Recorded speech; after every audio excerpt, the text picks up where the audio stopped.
ಸದ್ಭಕ್ತ ಬಂಧುಗಳೇ, ತಪೋಕ್ಷೇತ್ರ ಕಡೇನಂದಿಹಳ್ಳಿಯ ಪುಣ್ಯಾಶ್ರಮದಲ್ಲಿ ಜರುಗುವಂಥ ಎಲ್ಲ ಧಾರ್ಮಿಕ, ಸಾಂಸ್ಕೃತಿಕ, ಸಾಮಾಜಿಕ ಕಾರ್ಯಕ್ರಮಗಳ ಬಗ್ಗೆ ತಮಗೆಲ್ಲರಿಗೂ ಕೂಡ ಸರ್ವೇ ಸಾಮಾನ್ಯವಾಗಿ ತಿಳಿದಿರ್ತಕ್ಕಂಥ ವಿಷಯಗಳು. ಪ್ರತಿ ವರ್ಷವೂ ಕೂಡ ಈ ಕ್ಷೇತ್ರದಲ್ಲಿ ಧರ್ಮ ಜಾಗೃತಿಗಾಗಿ, ಲೋಕ ಕಲ್ಯಾಣಕ್ಕಾಗಿ ವಿವಿಧ ಎಲ್ಲ ಧಾರ್ಮಿಕ ಕಾರ್ಯಗಳನ್ನು ಹಮ್ಮಿಕೊಂಡು ಅದನ್ನು ಯಶಸ್ವಿಯಾಗಿ ತಾವೆಲ್ಲರೂ ಕೂಡ ನೆರವೇರಿಸಿಕೊಂಡು ಬಂದಿದ್ದೀರಿ. ಪ್ರತಿ ವರ್ಷ ಸಮಯಕ್ಕೆ ಅನುಗುಣವಾಗಿ ಕಾರ್ಯಕ್ರಮಗಳು ನಡೀತಾ ಇದ್ದವು ಶ್ರೀ ಕ್ಷೇತ್ರದಲ್ಲಿ. ಅದೇ ಈ ಕ್ಷೇತ್ರದಲ್ಲಿ ಕಳೆದ ವರ್ಷ 2024ರ ಫೆಬ್ರವರಿ ಮಾಘ ಶುದ್ಧ ದ್ವಿತೀಯ ಶುಭ ದಿನದಂದು ಕ್ಷೇತ್ರದಲ್ಲಿ ನಿರ್ಮಾಣಗೊಂಡಂಥ ಶಿಲಾಮಂಟಪ, ಅನುಷ್ಠಾನ ಮಂದಿರ, 36 ತತ್ವಗಳ ಪ್ರತೀಕವಾಗಿ ನಿರ್ಮಾಣಗೊಂಡಂಥ ಶ್ರೀ ಜಗದ್ಗುರು ರೇಣುಕಾಚಾರ್ಯರ 36 ಅಡಿ ಎತ್ತರದ ಮೂರ್ತಿಯನ್ನು ಲೋಕಾರ್ಪಣೆಗೊಳಿಸಿ, ಅದೇ ಸಮಯಕ್ಕೇ ಪ್ರತಿ ವರ್ಷವೂ ಕೂಡ ಜಾತ್ರೋತ್ಸವ ಕಾರ್ಯವನ್ನು ನಡೆಸ್ಕೊಂಡು ಬರಬೇಕನ್ನುವಂಥ ಶ್ರೀಮದ್ ರಂಭಾಪುರಿ ಜಗದ್ಗುರು ಮಹಾಸನ್ನಿಧಿಯವರ ಅಪ್ಪಣೆ ಮತ್ತು ಆಶೀರ್ವಾದ, ಅದರ ಜೊತೆಗೆ ಪುಣ್ಯಾಶ್ರಮದ ಎಲ್ಲ ಭಕ್ತರ ಸದಿಚ್ಛೆ ಆಗಿರೋದರಿಂದ ಕಳೆದ ವರ್ಷದಿಂದ ನಾವು ಅದೇ ಮಿತಿಗೆ ನಾವು ಕಾರ್ಯಕ್ರಮವನ್ನು, ಜಾತ್ರೋತ್ಸವವನ್ನು ಹಮ್ಮಿಕೊಂಡು ಬರ್ತಾ ಇರ್ತಕ್ಕಂಥದ್ದು. ಇದು ಈಗಾಗಲೇ ಈ ವರ್ಷ 25ನೇ ಇಸ್ವಿಗೂ ಕೂಡ ಕಾರ್ಯಕ್ರಮವನ್ನು ಜನವರಿ ತಿಂಗಳಲ್ಲಿ ಮಾಡಿ, ಈಗ ಮತ್ತೆ 2ನೇ ವರ್ಷ 3ನೇ ಈ ವಾರ್ಷಿಕೋತ್ಸವ ಕಾರ್ಯಕ್ರಮ ಮತ್ತು ಅದನ್ನು ವಿಶೇಷವಾಗಿ ಶ್ರೀ ಜಗದ್ಗುರು ರೇಣುಕಾಚಾರ್ಯರ ಗುರು ಪರಂಪರೆ ಜಾತ್ರೋತ್ಸವ ಅನ್ನುವಂಥ ಹೆಸರಿನಲ್ಲಿ ಈ ಕಾರ್ಯಕ್ರಮವನ್ನು ಮಾಡ್ತಾ ಇರ್ತಕ್ಕಂಥದ್ದು.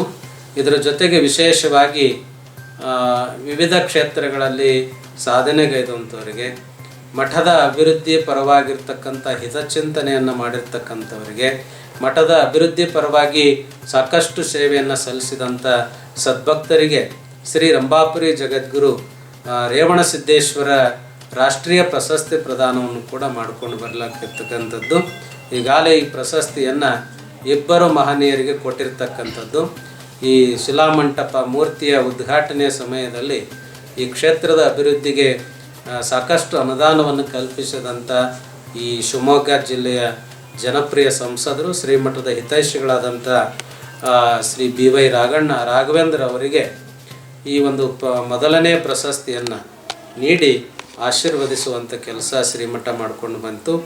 ನಂತರದಲ್ಲಿ ಕ್ಷೇತ್ರಕ್ಕೆ ನೀಡಿದಂಥ ಅನುದಾನವನ್ನು ಯಾವುದೇ ರೀತಿಯ ಲಾಭಾಂಶವನ್ನು ನೋಡದ ಹಾಗೆ ಇನ್ನೂ ಹೆಚ್ಚಿನ ಅವರ ಸೇವೆಯನ್ನು ಶ್ರೀಮಠಕ್ಕೆ ಸಲ್ಲಿಸಿ ಆ ಒಂದು ಮಠದ ಅಭಿವೃದ್ಧಿ ಕಾರಣೀಭೂತರಾದಂತಹ ನಮ್ಮ ಶಿಕಾರಿಪುರದ ಪ್ರಥಮ ದರ್ಜೆ ಗುತ್ತಿಗೆದಾರಂಥ ನಮ್ಮ ಟ್ರಸ್ಟಿನ ಸದಸ್ಯರಾದಂತಹ ಶ್ರೀ ದೇವೇಂದ್ರಪ್ಪ ಅವರಿಗೂ ಕೂಡ 2ನೇದಾದ ಪ್ರಶಸ್ತಿಯನ್ನು ನೀಡಲಾಗಿದೆ. ಈ ವರ್ಷದ ಈ ಕಾರ್ಯಕ್ರಮದ ಜೊತೆಗೆ ಈ ಪ್ರಶಸ್ತಿಯನ್ನು ನಮ್ಮ ಈಸೂರು, ಶಿಕಾರಿಪುರ ತಾಲೂಕಿನ ಈಸೂರು ಗ್ರಾಮದ ಹಿರಿಯರಾದಂಥ ಬಸವರಾಧ್ಯ ಸಾವ್ಕಾರ್ ಅವರನ್ನು ಈ ಒಂದು ಪ್ರಶಸ್ತಿಗಾಗಿ ನಮ್ಮೆಲ್ಲ ಸಮಿತಿ, ಎಲ್ಲ ಭಕ್ತರು ಕೂಡ ಆಯ್ಕೆ ಮಾಡಿ ಪ್ರಶಸ್ತಿಯನ್ನು ನೀಡಲಾಗ್ತಾ ಇದೆ. ವಿಶೇಷವಾಗಿ ಬಸವರಾಧ್ಯ ಸಾವ್ಕಾರ್ ಅವ್ರ ಕುಟುಂಬ ಸ್ವತಂತ್ರ ಹೋರಾಟಗಾರರ ಒಂದು ಹಿನ್ನೆಲೆ ಉಳ್ಳಂಥ ಕುಟುಂಬ. ಅವರ ಅಜ್ಜನವರ ಕಾಲದಿಂದನೂ ಕೂಡ ಸ್ವತಂತ್ರ ಹೋರಾಟದಲ್ಲಿ ಅವರು ಸಕ್ರಿಯವಾಗಿ ಪಾಲ್ಗೊಳ್ಳೋದ್ರ ಜೊತೆಗೆ ಸೆರೆವಾಸವನ್ನು ಕೂಡ ಅನುಭವಿಸಿದರು. ನಂತರದಲ್ಲಿ ಸಾಕಷ್ಟು ಸಣ್ಣ ವಯಸ್ಸಿನಲ್ಲೇ ಕೂಡ ಅವರ ತಂದೆಯನ್ನು ಕಳೆದುಕೊಂಡಂಥ ಸಮಯದಲ್ಲಿ ಅವರ ತಾಯಿಯವರ ಜೊತೆಗೂಡಿ ಸಾಕಷ್ಟು ಶ್ರಮದ ಜೀವನವನ್ನು ಕಟ್ಟಿಕೊಂಡಂಥವರು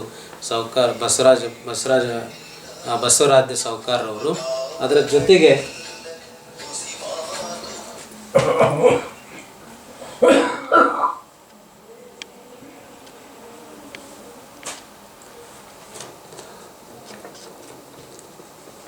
ಅವರ ತಾಯಿಯವರು ಕೂಡ ತಾಲೂಕ್ ಪಂಚಾಯಿತಿಯ ಅಧ್ಯಕ್ಷರು ಕೂಡ ಆಗಿ, ಮೆಂಬರ್ ಸದಸ್ಯರಾಗಿ ಸೇವೆಯನ್ನು ಸಲ್ಲಿಸ್ಕೊಂಡು ಬಂದಂಥವರು.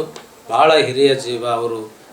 ತಾಯಿಯವರಾಗಿರ್ಬೋದು, ಅವರ ಕುಟುಂಬ, ಅವರ ಮಕ್ಕಳು, ಸೊಸೆಯವರು, ಅವರ ಸಹೋದರರು ಎಲ್ಲರೂ ಕೂಡ ಶ್ರೀಮಠದ ಬಗ್ಗೆ ಅಪಾರವಾಗಿರ್ತಕ್ಕಂಥ ಪ್ರೀತಿ, ಗೌರವ, ಅದರ ಜೊತೆಗೆ ಸಾಕಷ್ಟು ಈ ಅಭಿವೃದ್ಧಿಗಾಗಿ ಸೇವೆಯನ್ನು ಸಲ್ಲಿಸಿಕೊಂಡು ಬಂದಿದ್ದಾರೆ.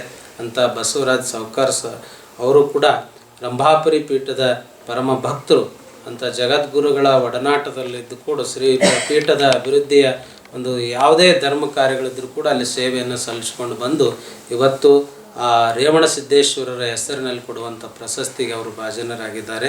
ಅದರ ಜೊತೆಗೆ ಯಾವುದೇ ಕಾರ್ಯಕ್ರಮ ಮಾಡಿದರೂ ಕೂಡ ಸಾಮಾನ್ಯ ಭಕ್ತರಿಗೂ ಕೂಡ ಅನುಕೂಲ ಆಗಬೇಕನ್ನುವಂಥ ದೃಷ್ಟಿಯಲ್ಲಿ ಪ್ರತಿ ವರ್ಷ ಒಂದೊಂದು ಹೋಮ ಹವನಾದಿ ಧರ್ಮ ಕಾರ್ಯಗಳನ್ನು ಶ್ರೀಮಠದಲ್ಲಿ ಹಮ್ಮಿಕೊಳ್ಳಲಾಗ್ತದೆ. ಇದು ಪ್ರತಿ ವರ್ಷ ಗುರುಬಲ ಪ್ರಾಪ್ತಿಗಾಗಿ ಆ ಬೃಹಸ್ಪತಿ ಹೋಮ ಸರ್ವೇ ಸಾಮಾನ್ಯವಾಗಿ ನಡೀತದೆ. ಅಂದರೆ ಇಲ್ಲಿ ಗುರುಗಳು ರೇಣುಕರ ಒಂದು ಗುರುಕೃಪೆಯನ್ನು ಪಡ್ಕೊಳ್ಳೋದಕ್ಕಾಗಿ ನಾವು ಬೃಹಸ್ಪತಿ ಹೋಮವನ್ನು ಹಮ್ಮಿಕೊಂಡಿರ್ತೀವಿ. ಅದು 19ನೇ ತಾರೀಕು ಸಂಜೆ ಆ ಕಾರ್ಯಕ್ರಮ ಇರ್ತದೆ. ಬೃಹಸ್ಪತಿ ಹೋಮ ಭಕ್ತರ ಇಷ್ಟಾರ್ಥ ಪೂರ್ಣಗೊಳಿಸೋದಕ್ಕಾಗಿ ಆ ಗುರುವಿನ ಅನುಗ್ರಹ ಭಾಳ ಮುಖ್ಯ. ಗುರುವಿನ ಒಂದು ಕೃಪೆ ಎಲ್ಲ ವ್ಯಕ್ತಿಗಳು ಕೂಡ ಬೇಕು. ಯಾವುದೇ ವೃತ್ತಿಯಲ್ಲಿರಲಿ, ಯಾವುದೇ ವ್ಯಕ್ತಿ ಸಮಾಜದಲ್ಲಿರಲಿ, ಅವರ ಅಭಿವೃದ್ಧಿಗಾಗಿ ಗುರುವಿನ ಆಶೀರ್ವಾದ ಭಾಳ ಮುಖ್ಯವಾಗಿರ್ತದೆ. ಅಂಥ ಒಂದು ಮನೆಯಲ್ಲಿ ಯಾವುದೇ ಶುಭ ಕಾರ್ಯಗಳು ನಡೀಬೇಕಪ್ಪ ಅಂದ್ರೆ ಒಂದು ಮನೆ ಕಟ್ಟಬೇಕು, ಮದುವೆ ಮಾಡಬೇಕು ಇದ್ದರೆ ಯಾವುದೇ ಶುಭ ಕಾರ್ಯಗಳನ್ನು ನಾವು ಚಾಲನೆ ಕೊಡಬೇಕಪ್ಪ ಅಂದ್ರೆ ಗುರುಬಲ ಭಾಳ ಅವಶ್ಯವಾಗಿರ್ತದೆ. ಅಂಥ ಗುರುಬಲವನ್ನು ಪಡೆದುಕೊಳ್ಳೋದಕ್ಕಾಗಿಯೇ ಈ ಬೃಹಸ್ಪತಿ ಹೋಮವನ್ನು ಹಮ್ಮಿಕೊಂಡಿರ್ತಕ್ಕಂಥದ್ದು. ಇದರ ಎಲ್ಲ ಪ್ರಯೋಜನವನ್ನು ಭಕ್ತರು ಪಡ್ಕೊಳ್ಬೇಕು. ಇದರ ಜೊತೆಗೆ 20ನೇ ತಾರೀಕಿಗೆ ಲೋಕ ಕಲ್ಯಾಣಾರ್ಥ ಮತ್ತು ಭಕ್ತರ ಕ್ಷೇಮಾಭಿವೃದ್ಧಿಗಾಗಿಯೇ ವಿಶೇಷವಾಗಿ ಶ್ರೀ ಶೂಲಿನಿ ಮಹಾಪ್ರತ್ಯಂಗಿರ ಸಹಿತ ಶರಬೇಶ್ವರ ಹೋಮವನ್ನು ಹಮ್ಮಿಕೊಂಡಿರ್ತಕ್ಕಂಥದ್ದು. ಈ ಕಲಿಯುಗದಲ್ಲಿ ಶರಬೇಶ್ವರ, ಶೂಲಿನಿ ಹಾಗೂ ಪ್ರತ್ಯಂಗಿರ ದೇವರನ್ನು ಆರಾಧನೆ ಮಾಡೋದು ಭಾಳ ವಿಶೇಷವಾಗಿರ್ತಕ್ಕಂಥದ್ದು. ಮನುಷ್ಯನಿಗೆ ಜನ್ಮ ಜಾತಕದಲ್ಲಿರ್ತಕ್ಕಂಥ ಗ್ರಹಚಾರ ದೋಷಗಳಿರ್ಬೋದು, ಜೀವನದಲ್ಲಿ ಅವರ ಹಿನ್ನಡೆಗಾಗಿ ಅವರನ್ನು ವಿರೋಧ ಮಾಡಬೇಕು ಅನ್ನುವಂಥ ಒಂದು ಇಚ್ಛೆಯನ್ನು ಇಟ್ಟುಕೊಂಡು ಅವರ ಆಗದೇ ಇರತಕ್ಕಂಥ ವ್ಯಕ್ತಿಗಳಿಂದ ಮಾಡಲ್ಪಡುವಂತಹ ವಾಮಾಚಾರ್ಯ ಇರ್ಬೋದು, ಬಾನಾಮತಿ ಇರ್ಬೋದು ಸೇರಿದಂತೆ ಅನೇಕ ರೀತಿಯಾಗಿರ್ತಕ್ಕಂಥ ವಾಮ ಪ್ರಯತ್ನಗಳು, ಮಾಟ ಮಂತ್ರಗಳಿಂದ ತೊಂದರೆ ತಾಪತ್ರೆಗಳು, ಇವನ್ನೆಲ್ಲ ಪರಿಹಾರ ಮಾಡಿಕೊಳ್ಳೋದಕ್ಕೆ ಈ ಹೋಮ ಅತ್ಯಂತ ಫಲಪ್ರದವಾಗಿರ್ತಕ್ಕಂಥದ್ದು ಅಂತ ಹೇಳಿ ಪುರಾಣಗಳಲ್ಲಿ ತಿಳಿಸ್ಕೊಂಡು ಬರ್ತಾರೆ. ಅನೇಕ ರೀತಿಯಲ್ಲಿ ಈ ಹೋಮವನ್ನು ಗುರುಗಳಿಂದ ಉಪದೇಶವನ್ನು ಪಡ್ಕೊಂಡಿರ್ತಕ್ಕಂತಹ ಪುರೋಹಿತ ಬಳಗ ಈ ಒಂದು ಶಾಸ್ತ್ರಬದ್ಧವಾಗಿ ವೀರಶೈವ ಆಗಮೋಕ್ತ ಹಾಗೂ ವೇದಾನುಸಾರದಲ್ಲಿ ಕಾಳು ಮೆಣಸುಗಳನ್ನು ಬಳಸಿಕೊಂಡು ದ್ರವ್ಯವಾಗಿ ಬಳಸಿ ಈ ಹೋಮವನ್ನು ಅವತ್ತು 20ನೇ ತಾರೀಕು ಮಂಗಳವಾರ ಸಂಜೆ ಈ ಕಾರ್ಯಕ್ರಮವನ್ನು ನೆರವೇರಿಸಲಾಗ್ತದೆ. ಆಸಕ್ತಿ ಎಲ್ಲ ಸದ್ಭಕ್ತರು ಕೂಡ ತಮ್ಮದೇನೇ ದೋಷಗಳ ಜಾತಕದಲ್ಲಿ ದೋಷಗಳಿದ್ದರೆ ಅಥವಾ ಈ ದುಷ್ಟರಿಂದ ಆಗ್ತಾ ಇರತಕ್ಕಂಥ ಬಾಧೆಗಳನ್ನು ನಿವಾರಣೆ ಮಾಡಿಕೊಳ್ಳಿಕ್ಕಾಗಿ ಈ ಹೋಮದಲ್ಲಿ ಅವಶ್ಯವಾಗಿ ನೀವೆಲ್ಲರೂ ಕೂಡ ಭಾಗವಹಿಸಬೇಕು. ಇದನ್ನು ನಮ್ಮ ಶ್ರೀಮಠದ ಪುರೋಹಿತ ಬಳಗದ ಜೊತೆಗೆ ನಮ್ಮ ಹಾಸನ ಜಿಲ್ಲೆ ಚನ್ನರಾಯಪಟ್ಟಣ ತಾಲೂಕಿನ ನಾಗರನವಿಲೆ ಅನ್ನುವಂಥ ಕ್ಷೇತ್ರದ ಶುಭಾನುಗ್ರಹ ಸೇವಾ ಪ್ರತಿಷ್ಠಾನದ ಪುರೋಹಿತ ಬಳಗ ಈ ಒಂದು ಹೋಮವನ್ನು ಭಾಳ ವಿಶೇಷವಾಗಿ ಮಾಡಿಕೊಂಡು ಬರ್ತಾ ಇದೆ. ಇದರ ಜೊತೆಗೆ ಒಂದು ಸೂಚನೆ ಏನಪ್ಪ ಅಂತಂದರೆ, ಈ ಹೋಮದಲ್ಲಿ ಅವಶ್ಯವಾಗಿ ಎಲ್ಲರೂ ಕೂಡ ಭಾಗವಹಿಸಿ ಇದರ ಫಲ ಪಡ್ಕೊಳ್ಬೇಕಪ್ಪ ಅನ್ನುವಂಥ ಇಚ್ಛೆಯನ್ನು ಇಟ್ಟುಕೊಂಡು ಸಂಕಲ್ಪವನ್ನು ಮಾಡಿಕೊಂಡು ನೀವು ಮನೆಯಿಂದ ಬರಬೇಕು. ಸಂಕಲ್ಪವನ್ನು ಮಾಡುವಂಥ ಸಮಯದಲ್ಲಿ ನೀವೇನು ಮಾಡಬೇಕಪ್ಪ ಅಂದರೆ, ಒಂದು ಕಪ್ಪು ಬಟ್ಟೆ ಇರ್ಬೋದು ಅಥವಾ ನೀಲಿ ಬಟ್ಟೆಯಲ್ಲಿ ತಮ್ಮ ಕೈಯಿಂದ ಒಂದು ಹಿಡಿ ಕಪ್ಪು ಎಳ್ಳನ್ನು ಆ ಬಟ್ಟೆಯಲ್ಲಿ ಹಾಕಬೇಕು. 3 ಹಿಡಿ ಕಾಳು ಮೆಣಸುಗಳನ್ನು, ಅದರ ಮೆಣಸಿನ ಏನು ಕಾಳು ಬರ್ತವಲ್ಲ ಅವನ್ನ ಅದರೊಳಗೆ ಹಾಕಬೇಕು. ಅದರ ಜೊತೆಗೆ 3 ಹಿಡಿ ಕಲ್ಲು ಉಪ್ಪನ್ನು ಆ ಬಟ್ಟೆಯಲ್ಲಿ ಹಾಕಿ ಗಂಟನ್ನು ಕಟ್ಕೊಂಡು ಆ ಗಂಟನ್ನು ಮನೆಯಲ್ಲಿರ್ತಕ್ಕಂಥ ಎಲ್ಲರಿಗೂ ಕೂಡ ನಿವಾಳಿಸಿ ಅದನ್ನು ಸಂಕಲ್ಪ ಮಾಡಿಕೊಂಡು ಏನೇ ದೋಷಗಳಿದ್ದರೂ ಕೂಡ ಈ ಹೋಮ ಯಜ್ಞದ ಮುಖಾಂತರವಾಗಿ ಅದು ಪರಿಹಾರ ಆಗಬೇಕನ್ನುವಂಥ ಸಂಕಲ್ಪ ಮಾಡಿಕೊಂಡು ನೀವು ಬಂದು ಆ ಹೋಮ ಪೂಜೆಯಲ್ಲಿ ನೀವೆಲ್ಲರೂ ಕೂಡ ಭಾಗವಹಿಸಿ ಕೊನೆಯದಾಗಿ ಏನು ಹೋಮ ಮುಗಿದ ಮೇಲೆ ಪೂರ್ಣ ಆದ ಮೇಲೆ ಆ ಪೂರ್ಣಾಹುತಿಯನ್ನು ಕೊಡ್ತಾರಲ್ಲ, ಆ ನಂತರದಲ್ಲಿ ನೀವು ತಂದಿರತಕ್ಕಂಥ ಎಲ್ಲ ಆ ಗಂಟುಗಳನ್ನು ಮನಸ್ಸಿನಲ್ಲಿ ಪ್ರಾರ್ಥನೆ ಮಾಡಿಕೊಂಡು ಅಗ್ನಿಕುಂಡಕ್ಕೆ ಹಾಕಿ ನೀವೆಲ್ಲರೂ ಕೂಡ ಪ್ರಾರ್ಥನೆಯನ್ನು ಮಾಡಿದ್ರಪ್ಪ ಅಂದರೆ ನಿಮ್ಮಲ್ಲಿರ್ತಕ್ಕಂಥ ಎಲ್ಲ ದೋಷಗಳು ಕೂಡ ನಿವಾರಣೆ ಆಗಿ ಆ ಹೋಮದ ಪರಿಪೂರ್ಣವಾಗಿರ್ತಕ್ಕಂಥ ಫಲವನ್ನು ಮತ್ತು ಕ್ಷೇತ್ರದ ಎಲ್ಲ ದೈವದ ಆಶೀರ್ವಾದವನ್ನು ನೀವೆಲ್ಲರೂ ಕೂಡ ಪಡ್ಕೋಬೋದು ಅನ್ನುವಂಥ ವಿಚಾರವನ್ನು ತಿಳಿಸೋದ್ರ ಜೊತೆಗೆ ಈ ಪ್ರತಿ ವರ್ಷ ಈ ಕಾರ್ಯಕ್ರಮ ಇದೇ ಮುಹೂರ್ತದಲ್ಲೇ ನಡ್ಕೊಂಡು ಬರ್ತದೆ. ನೀವೆಲ್ಲ ಇದೊಂದು ಜಾತ್ರೆ ಅನ್ನುವಂಥ ದೃಷ್ಟಿಯಲ್ಲಿ ಗುರುವಿನ ಒಂದು ಜಾತ್ರೆಯನ್ನು ಗುರು ಪರಂಪರೆ ಜಾತ್ರೋತ್ಸವ ಅನ್ನುವಂಥ ಶೀರ್ಷಿಕೆಯನ್ನು ಇಟ್ಟು ಈ ಕಾರ್ಯಕ್ರಮ ನಡೀತದೆ. ಈ ಒಂದು ಕಾರ್ಯಕ್ರಮಕ್ಕೆ ಸುಮಾರು ಎಲ್ಲ ವ್ಯವಸ್ಥೆಗಳನ್ನು ನಮ್ಮ ಸಮಿತಿ ಎಲ್ಲ ಪದಾಧಿಕಾರಿಗಳು, ಅದರ ಭಕ್ತರು, ಯುವಕ ಮಂಡಳಿ ಎಲ್ಲ ಸದಸ್ಯರು ಕೂಡ ಇದನ್ನು ಸೇವೆಯನ್ನು ಮಾಡಿಕೊಂಡು ಬರ್ತಾ ಇದ್ದಾರೆ. ಆ ಸೇವೆಗೆ ನಿಮ್ಮೆಲ್ಲರ ಸಹಕಾರ ಇರಬೇಕು.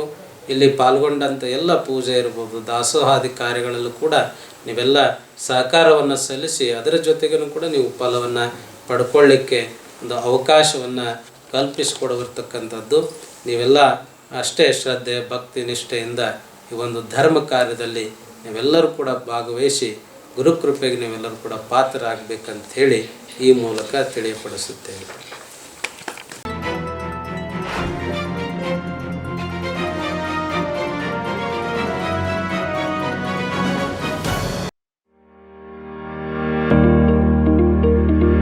ರಾಣೆಬೆನ್ನೂರು ನಗರದಲ್ಲಿ 3 ತಲೆಮಾರುಗಳಿಂದ ಚಿನ್ನ, ಬೆಳ್ಳಿ ಮತ್ತು ರತ್ನಪಡಿ ಬೇಡಿಕೆಗಳ ಪೂರೈಸಲು ನಿಮ್ಮ ಸೇವೆಯಲ್ಲಿ ತೊಡಗಿರುವ ವೆಂಕಟೇಶ್ ಜ್ಯುವೆಲರ್ಸ್ ಹಿಂದೆ ಭೇಟಿ ಕೊಡಿ.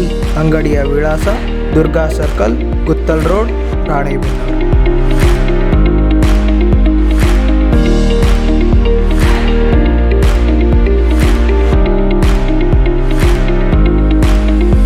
ಸರಳತೆ, ಗುಣಮಟ್ಟ ಮತ್ತು ವಿನ್ಯಾಸದೊಂದಿಗೆ ನಿಮ್ಮನ್ನು ಆಕರ್ಷಿಸುವ ಸರಳ ಗುರಿಯೊಂದಿಗೆ ನಾವು ನಮ್ಮ ಆಭರಣ ಸಂಗ್ರಹವನ್ನು ಉದ್ದೇಶಿಸಿದ್ದೇವೆ.